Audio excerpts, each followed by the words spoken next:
My question is to the Minister for Local Government, Mr Lean.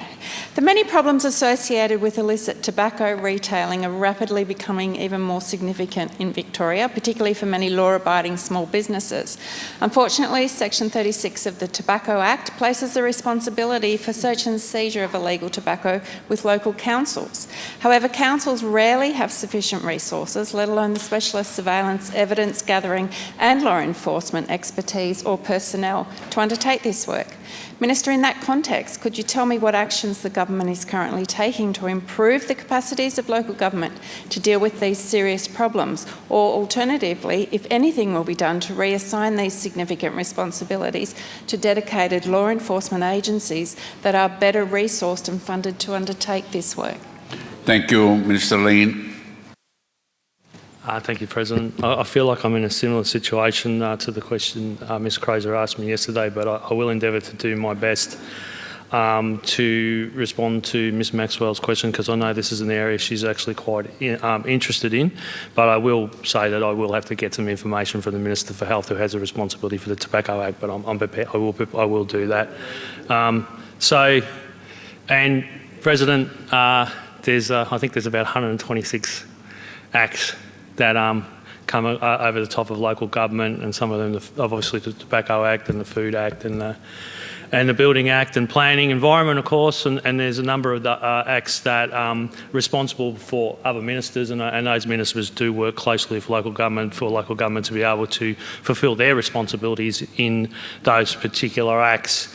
As far as the Tobacco Act, as I said, is the Minister for Health, and I will follow this up. But my understanding is that VicPol is also authorised to enforce this Act, and my understanding is that Vic Police probably do more of enforcing this Act because some of this activity is tied to criminal gangs or syndicates, is probably for a better word. So in saying that, I think that, as I said, there's a number of roles and a number of acts that local government are required to enforce in certain ways. And I see in answering your question, I see the local government sector as the councils, the mayors, the CEOs, also the thousands and thousands of people that work in the sector, and a lot of groups that actually interact with local government. So I'm actually really keen to understand any challenges that any local government worker may have in any area that I might be able to advocate to other ministers in the Cabinet about how their work may be done better or more easily or in a more comfortable fashion. So I will, President, in saying that, I will commit to Ms Maxwell to get a response. It will be by the Minister for Health, because once again I'd be giving her and this chamber a disservice if I actually tried to give her the answer to the crux of her question.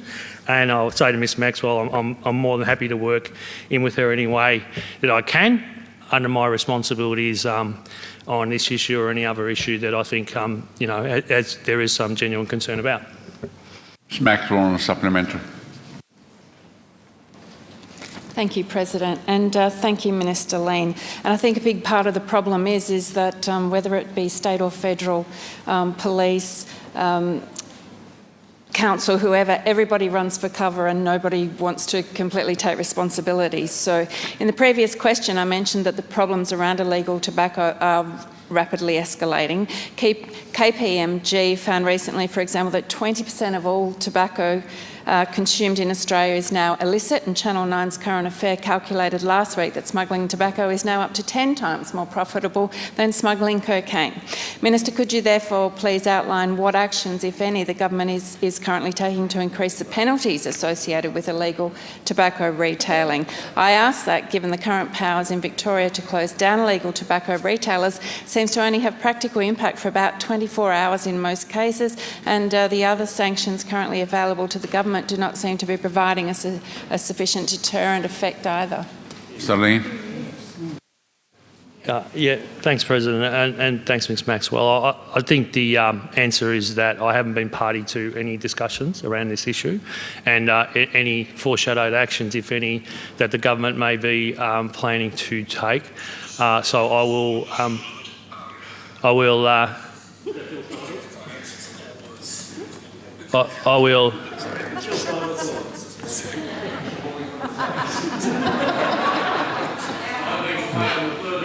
Yeah. Yeah. Thank you, Mr. Lane.